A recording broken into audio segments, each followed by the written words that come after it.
At only one football ground in England is there a statue of a supporter.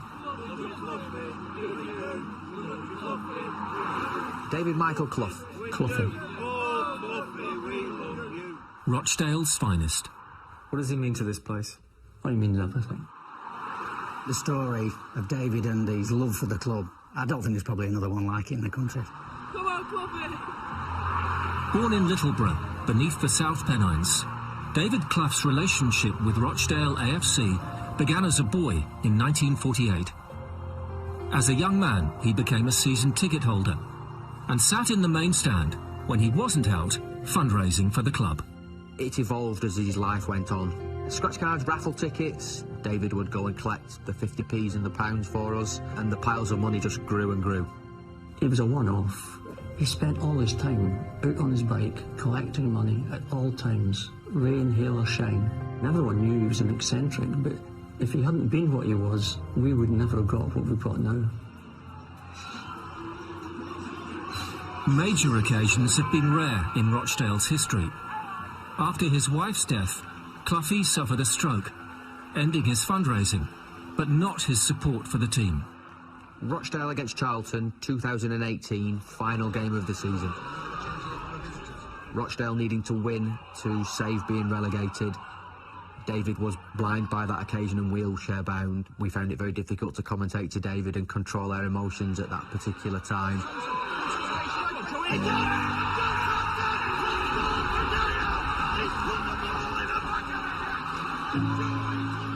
When the final whistle sounded, we had stayed up. I don't mind admitting there was a tear in my eye, and David burst into tears himself.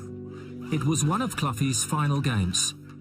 He died in 2020, and it was only then that the true scale of his love for Rochdale became clear.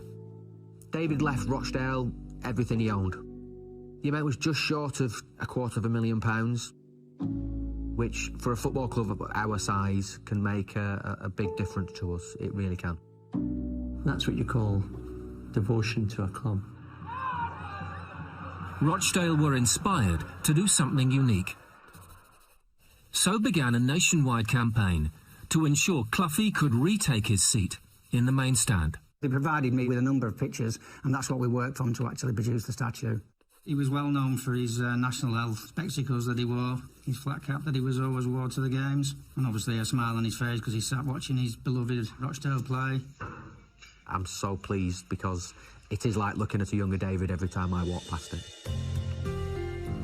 It's brilliant as a symbol of what he's done, as well as a symbol of what everyone should do if they want to support a family and fan-owned club. But David Michael Clough continues to watch over his club. 3 weeks ago, Clough's estate brought the fans real power.